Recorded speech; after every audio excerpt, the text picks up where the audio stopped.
ಕಾಮಿಸಿದಲ್ಲದೆ ಕೊಡದು ಕಾಮಧೇನು, ಕಲ್ಪಿಸಿದಲ್ಲದೆ ಕೊಡದು ಕಲ್ಪವೃಕ್ಷ, ಚಿಂತಿಸದಲ್ಲದೆ ಕೊಡದು ಚಿಂತಾಮಣಿ, ಭಾವಿಸಿದಲ್ಲದೆ ಕೊಡದು ಶಿವನು, ಭಾವಿಸಿದಲ್ಲದೆ ಕೊಡದು ಶಿವನು, ಕಾಮಿಸದೆ ಕಲ್ಪಿಸದೆ ಚಿಂತಿಸದೆ ಭಾವಿಸದೆ ಕೊಡಬಲ್ಲರು ಕೂಡಲ ಚೆನ್ನ ಸಂಘ ನಿಮ್ಮ ಶರಣ.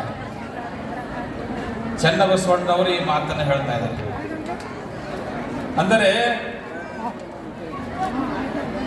ನಾವೆಲ್ಲ ಕೇಳೇವೆ ಪುರಾಣ ಕಥೆಗಳಲ್ಲಿ, ಕಾಮಧೇನು ಅಂತ ಇದೆ ಅಂತ. ಸ್ವರ್ಗದಲ್ಲಿ ಕಾಮಧೇನು ಅಂದರೆ ಬೇಡಿದನ್ನ ಕಲ್ಪಿಸಿದನ್ನ ಕೊಡ್ತಕ್ಕಂಥ ಒಂದು ಆಕಳಿದೆ ಅಂತ. ಆದ್ರೆ ಅವ್ರು ಏನು ಹೇಳ್ತಾರೆ, ಕಾಮಿಸಿದಲ್ಲದೆ ಕೊಡೋದು, ಅದು ಬೇಡಲಾರದೆ ನಮಗೇನನ್ನೂ ಕೂಡ ಕೊಡೋದಿಲ್ಲ. ಯಾವುದು? ಕಾಮಧೇನು. ಕಲ್ಪಿಸಿದಲ್ಲದೆ ಕೊಡೋದು ಕಲ್ಪವೃಕ್ಷ. ಕಲ್ಪವೃಕ್ಷ ಇದೆ ಅಂತ ಹೇಳ್ತಾರೆ.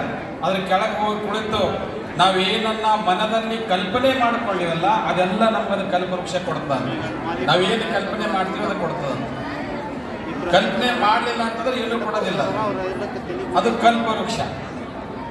ಅಲ್ಲದೆ ಚಿಂತಿಸಿದಲ್ಲದೆ ಕೊಡೋದು ಚಿಂತಾಮಣಿ. ಚಿಂತಾಮಣಿ ಅಂತಿದೆ ಅಂತ ಹೇಳ್ತಾರೆ, ಇಂತಂತ ಹೇಳ್ತಾರೆ. ಅಂದ್ರೆ ಒಂದು ಪಾತ್ರೆ, ಅಲ್ಲಿ ಕುಳಿತುಕೊಂಡು ನಾವು ಏನನ್ನ ಬಯಸ್ತೀವಿ, ಯಾವ ಪದಾರ್ಥವನ್ನ ಬಯಸ್ತೀವಿ, ಯಾವ ಆಹಾರವನ್ನ ಬಯಸ್ತೀವಿ, ಏನನ್ನ ಬಯಸ್ತೀವಿ ಅದೆಲ್ಲ ಅದು ಕೊಡ್ತದಂಥದ್ದು. ಯಾವಾಗ? ಚಿಂತಿಸಿದಲ್ಲದೆ ಕೊಡಲು ಶಿವನು. ದೇವರು ಕೂಡ ಬೇಡ್ಕೊಳ್ಳಾರ್ದೆ ಏನೂ ಕೊಡೋದಿಲ್ಲ.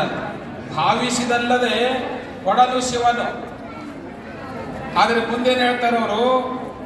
ಕಾಮಿಸದೆ ಕಲ್ಪಿಸದೆ ಚಿಂತಿಸದೆ ಭಾವಿಸದೆ, ಅಂದರೆ ಬೇಡ್ಲಾರ್ದೆ ಕಾಡ್ಲಾರ್ದೆ ಬಯಸದೆ ಚಿಂತಿಸದೆ ಕೊಡೋರು ಯಾರಪ್ಪ ಅಂದ್ರೆ ನಮ್ಮ ಕೂಡಲ ಸಂಗನ ಶರಣರು ಅಂತ ಹೇಳ್ತಾರೆ. ಹಾಗೆ ನಮ್ಮ ಮಠ, ತೋಂಟದಾರ್ಯ ಮಠ, ಮೊದಲಿನ ಪೂಜ್ಯ ಜಗದ್ಗುರುಗಳವರು, ಇಂದಿನ ಗುರುಗಳು ಸಮಾಜದಲ್ಲಿ ಸೇವೆ ಮಾಡ್ತಕ್ಕಂಥವ್ರನ್ನ ಗುರುತಿಸಿ ಅವರನ್ನ ಎತ್ತಿ ಹಿಡ್ತಕ್ಕಂಥದ್ದು ಈ ಮಠದ ಬಹಳ ದೊಡ್ಡ ಕಾರ್ಯ ಇದೆ.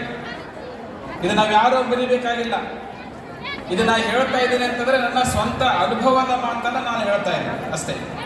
ನನ್ನ ಹಾಗೆ ಸಾವಿರಾರು ಜನಗಳ ಅನುಭವ ಇದೆ.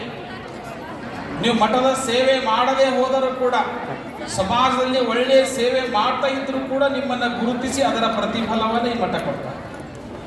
ಇದು ವಿಶೇಷವಾಗಿರ್ತಕ್ಕಂಥ